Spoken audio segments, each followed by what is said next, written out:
Okay.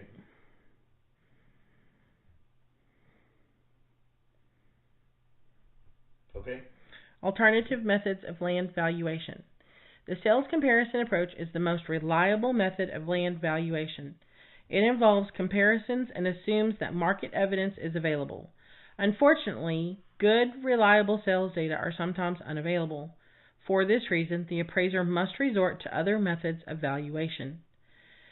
The alternative methods of land valuation are allocation, abstraction, anticipated use or development, capitalization of ground rent, and land residual capitalization. Allocation method. The allocation method of site valuation may be helpful when no sales of vacant land are available for comparison. This method is based on the principle of balance, which states that there is a sense of proportion in the four agents of production. See Chapter 2, Property and Value. Land, as one of the agents of production, should have a logical value relationship to total property value. Under the concept of allocation, a portion of total property value is assigned to the site. A fair allowance is estimated based on knowledge to the market for properties of the class being appraised. Typical relationships are established from sales of improved properties.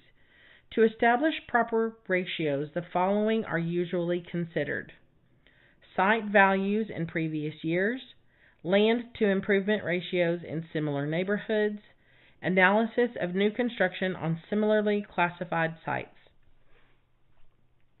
An example of the allocation method would be an older residential neighborhood with no vacant land sales or any sales of new residences.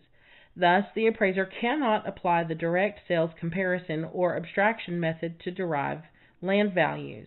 However, there are three other neighborhoods in the area that are of the same vintage as the subject area and have about the same desirability. There were sufficient data in these neighborhoods to establish reliable land values. The land ratios developed from the three comparable neighborhoods are shown in Table 714. The allocation is 1:3, 1 part land to 3 part improvements. For a $250,000 property, the land represents 1/4 or 25% of the total and would be valued at $62,500. Am I reading this table? Table 714, illustration of allocation method. Okay. Abstraction method. Abstraction, in contrast with allocation, employs elements of the cost approach in the analysis of an improved property sale. The method involves subtracting the depreciated replacement cost of improvements from the sale price of an improved property. The remainder is an indication of land value for that property. Thus, newer properties with less depreciation provide greater accuracy when this method is used. The mechanics of the abstraction method are shown in Table 715.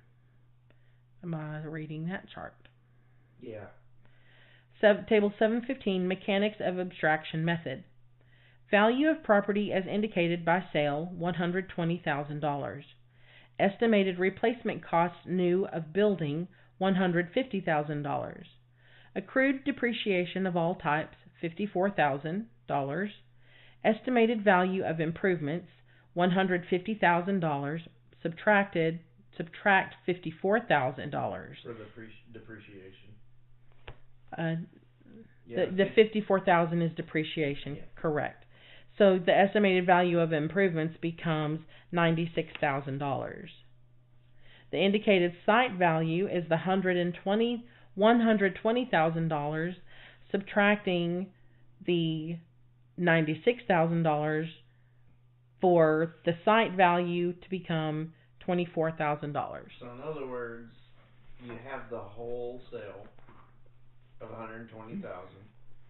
Using the cost method, you estimate the cost to replace it brand new for $150,000. Calculated depreciation for that might be confusing because $150,000 is more than $120,000, right?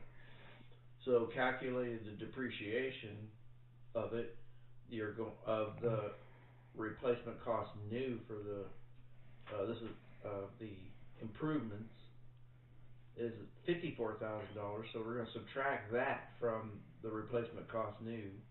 I don't think that made sense. That doesn't make sense because the estimated replacement cost new of building is $150,000. Right, that's of a building. We're talking about land. No, but this is we're getting land value, but we have to go back and look at the value of the rest of the property because the property sold as a whole. Like Right. when you bought this house, you paid one price. Yes, I did. So what we're trying to do is figure out the value of the land.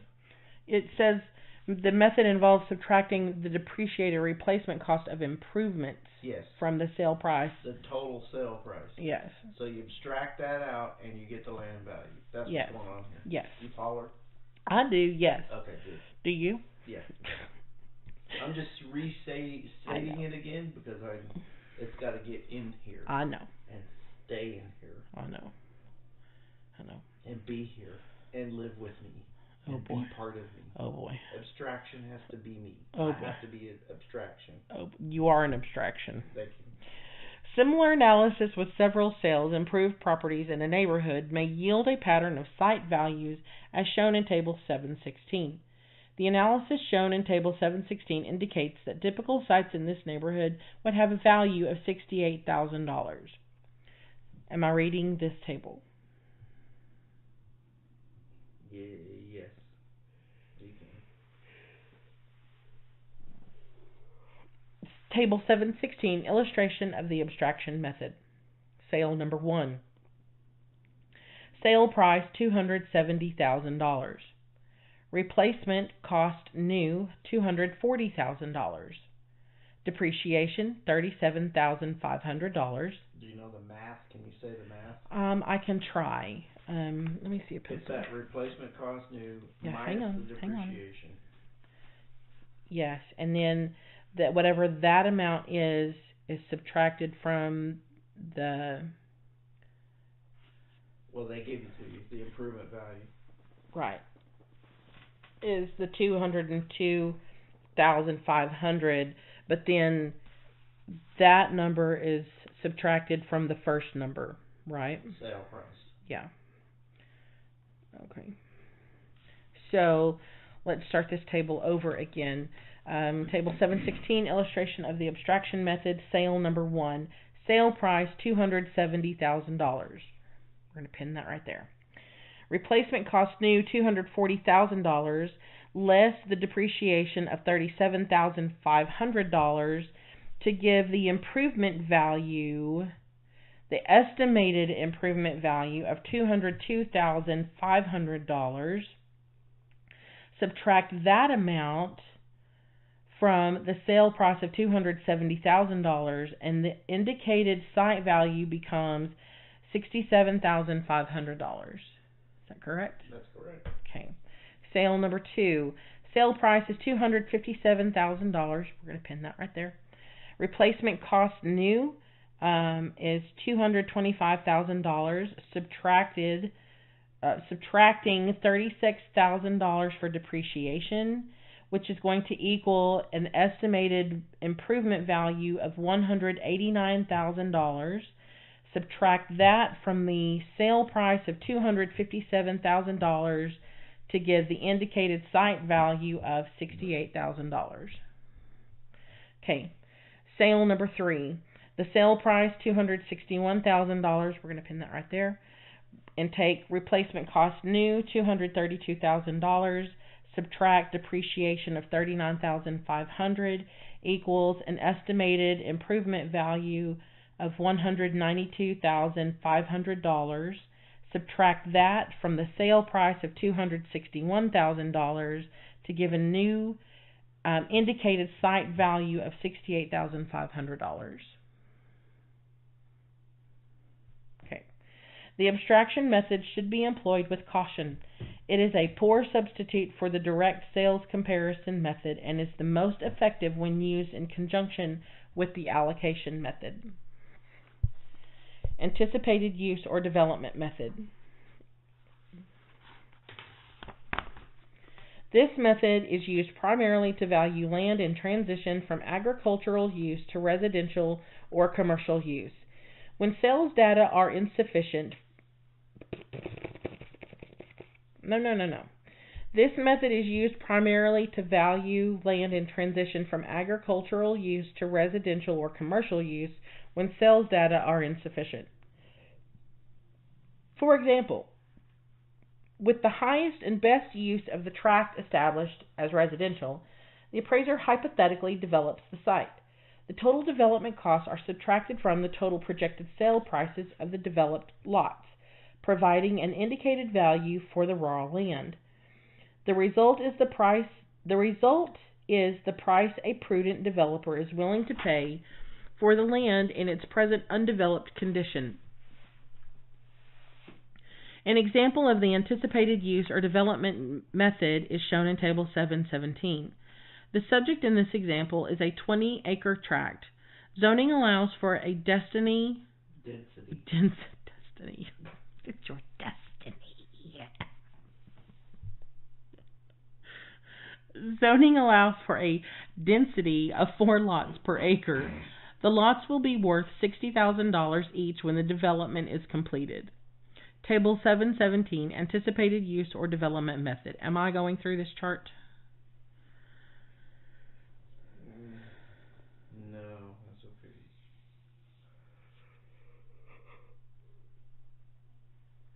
okay. Okay.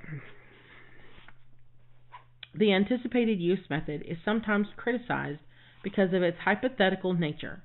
Also, some appraisers may fall into the indefensible habit of simply selecting an arbitrary percentage of projected sale price as indicated value of the raw land.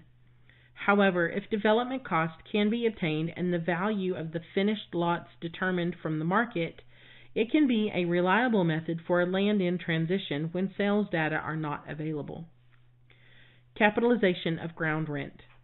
The capitalization of ground rent method employs the income approach to value, which is based on the premise that the value is the present worth of future benefits of property ownership.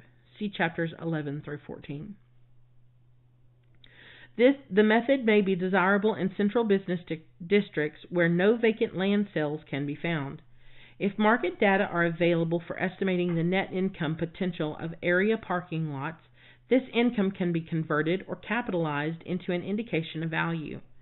Net operating income is the result of the deduction of vacancy and collection loss and all operation expenses from potential gross income.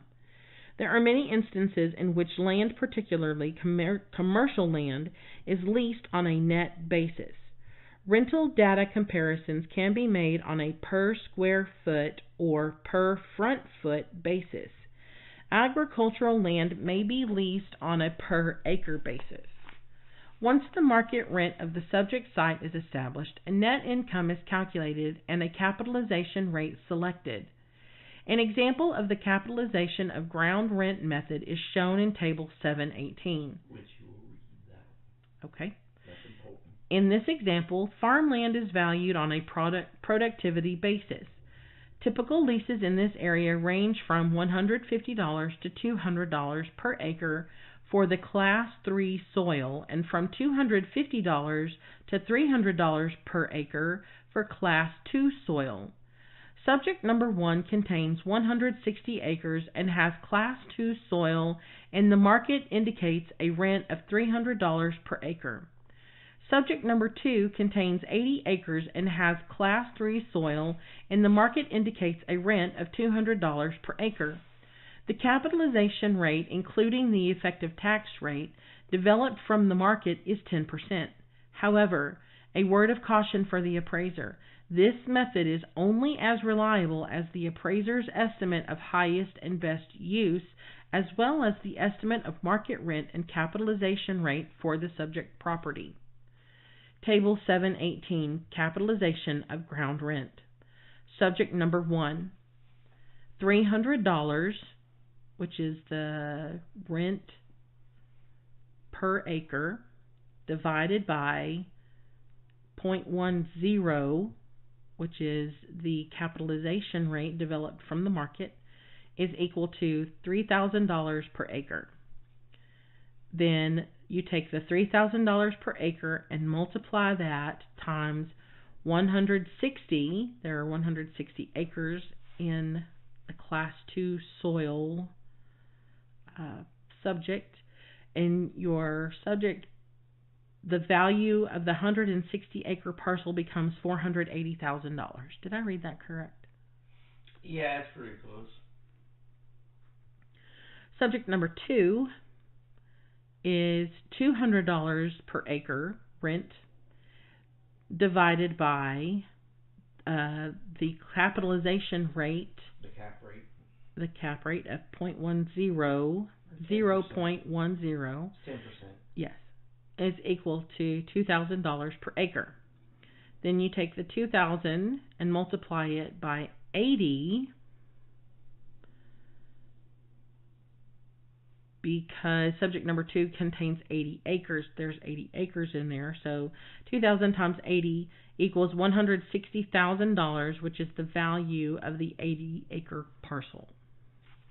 So, land residual capitalization. The land residual capitalization method is applicable only to income producing properties for which a well-supported improvement value can be developed. The appraiser must be able to develop the annual net operating income attributable to the property and also develop a land and building capitalization rate. The annual net operating income attributable to the improvement is deducted from the total annual income.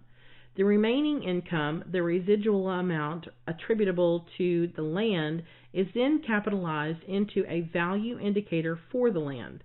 Table 719 provides an example of the land residual technique. In this example, the value of the improvement is $2 million and the total net operating income for the property is $300,000. The components of the capitalization rates are provided in the table. The land residual technique is also discussed further in Chapter 14, the Income Approach Capitalization Procedures. Am I reading this chart? Yeah. Table 719, Land Residual Technique.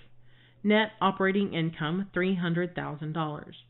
Less income attributable to improvements is figured as 0.12. 12%. Yes. Read those as percentages. Okay. The 12% times $2 million improvement value, which is $240,000. The discount, the 12% comes from a discount of 8%, a recapture of 2%, and real estate taxes as 2%, equaling the 12%. So the $300,000 minus the $240,000 is equal to $60,000, which is the residual income to land. Capitalized at 10%, which is the 8% discount plus 2% of taxes, which is $600,000, plus improvement value of $2 million, the total property value becomes $2,600,000. End section. Go to the summary. Oh, I thought, okay, yes. Summary. Land valuation is basic to real estate property and requires a detailed site analysis before evaluation. Both site analysis and valuation encompass principles and techniques pertinent to the approaches to value, as illustrated in other chapters. Also, land is the subject of several disciplines related to the 5 attributes of land. For site analysis, data include trends, factors, and site-specific data. Trends and factors: land classification, highest and best use, physical, environmental, economic, governmental, and social factors, PEGs, development of regional, city, and neighborhood data. Site data: frontage, width, depth, shape, area, topography, slope, drainage, soil condition, and off-site improvements. Valuation of land can be performed by using direct sales comparison method, market research and verification. Units of comparison method, that is, analysis of different differences of sizes and shape in order to apply uniform benchmarks for valuation. Front foot, used based on the premise that frontage contributes to value. Square foot, used for irregularly shaped parcels where frontage is not a dominant factor. Acre, equal to 43,560 square feet and used for rural and agricultural properties, large industrial sites, and shopping center sites. Site, used when the market does not indicate a difference in lot value even when there is a difference in lot size. Buildable units, used where the market indicates that a site is sold on a unit basis. Adjustments, they are necessary because no two parcels are identical. Adjustment techniques, adding and subtracting dollars, adding and subtracting cumulative percentages, and multiplying percentages. Sequence of adjustments, financing, market conditions, location, and physical characteristics. Reconciliation of values, consideration of amount and type of adjustments. Formulas, tables, and rules, developed through the analysis of market data to help deal with the changes in parcel size, shape, and location. Depth tables, used to help measure changes in value due to variation in lot depths where land is purchased on a front foot basis. Irregular lot valuation tables, used to convert actual frontage of irregular shaped parcels to effective front footage. Corner influence tables, constructed on the premise that the greatest value is at the corner of two streets. Assemblage and plottage. Assemblage increases the size but does not change the value increment. Plottage increases the size and also increases the value increment. Mass appraisal methods of land valuation are as follows. Comparative unit method, appropriate when parcel vary in size but are fairly homogeneous in other aspects. Base lot method, appropriate when site characteristics are similar but there are variations in size, view, or traffic, and the like. Alternative methods of land valuation are as follows. Allocation, based on the principle that land has a logical relationship to total property value. A proportion of the total property value is allocated to the land. Abstraction, employs elements of the cost approach in the analysis of an improved property sale. The depreciated value of the improvements is subtracted from the sale price of the improved property. The value remaining is the indicated land value. Anticipated use or development, used primarily to value land in transition from agricultural use to residential or commercial use. Total development costs are subtracted from the projected sale prices of developed lots to indicate value for land. Capitalization of ground rent, employs the income approach. Income is converted or capitalized into an indication of value. Land residual capitalization, used only for income-producing properties for which an improvement value can be developed and supported. Residual income attributable to land is capitalized into an indication of value. That's it.